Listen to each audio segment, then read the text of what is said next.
Vamos ao ponto, né?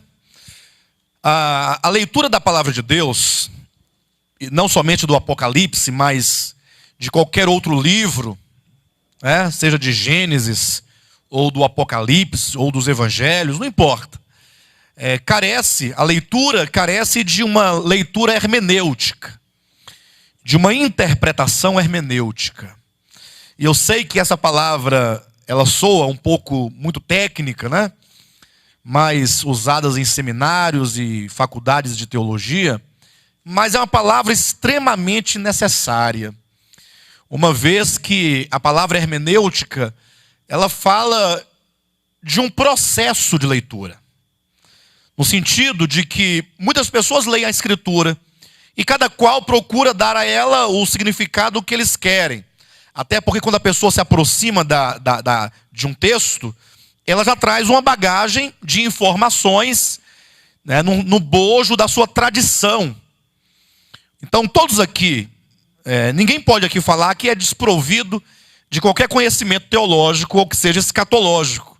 Porque de alguma maneira você já ouviu alguma coisa, seja na sua infância ou na sua juventude, ou mesmo agora na fase adulta, mas de alguma maneira nós já ouvimos alguma coisa concernente à escatologia.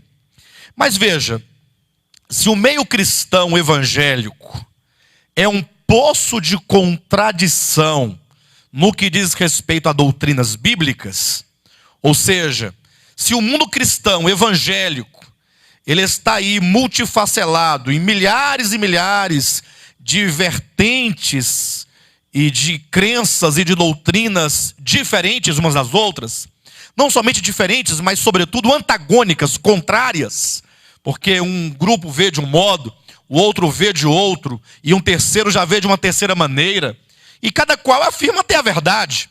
Então você vai, por exemplo, a um grupo dos TJs, por exemplo, que são as Testemunhas de Jeová, eles têm lá todo um arcabouço escatológico de Daniel e Apocalipse, muito grande. Aí você vai nos adventistas, eles também possuem. Aí se você for nas igrejas pentecostais, eles também possuem. Nas igrejas reformadas também. Aqui também, em todo lugar tem. De maneira que não há uma única linguagem e nem mesmo existe um único entendimento. Sobretudo quando se trata de escatologia. Também das várias doutrinas bíblicas.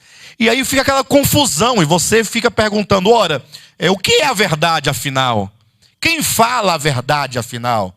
Quem, nesse poço de confusão e de contradições, está falando a verdade? E é nesse ponto quando nós nos posicionamos e dizemos, a verdade não está comigo, Alexandre. Jamais eu posso dizer que a verdade está comigo, ou que eu seja a verdade. A verdade está na Escritura. É a palavra de Deus que é a única fonte autorizada para dizer o que é e o que não é. E é por isso que eu disse agora no princípio que é necessária que se haja uma leitura, né, hermenêutica da Bíblia. O que é uma leitura hermenêutica? É uma leitura em que se permite que a própria Escritura, na medida em que você vai lendo e você vai fazendo um diálogo da Escritura com a própria Escritura, aplicando esses princípios de interpretação. Por exemplo, surge uma situação, aí você não diz o que é, e nem pergunta para mim o que é, nem pergunta para o fulano o que é, mas você pergunta à própria Escritura o que é. E se naquele exato momento e local onde se lê, não for possível encontrar o que é aquilo, você vai para contextos correlatos. E aí há vários tipos de contextos em que a própria Escritura, ela vai encadeando o pensamento para então traduzir o significado disso ou daquilo outro. De maneira que nós gastamos aí, salvo engano, 3 semanas, 3 quartas-feiras, ou foram 2, eu não me recordo bem, para montar um mapa escatológico.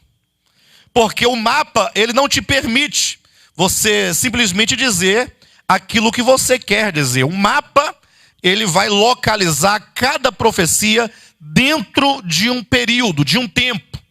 E que mapa foi esse que aqui foi demonstrado? Os irmãos se lembram? Qual foi o mapa que nós fizemos aqui? Quem se lembra? Hã?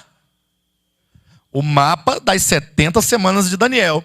E alguém fala assim, pastor, mas você não está sendo arbitrário em dizer que Daniel capítulo 9, onde se encontra ali a profecia das 70 semanas, seja o mapa escatológico?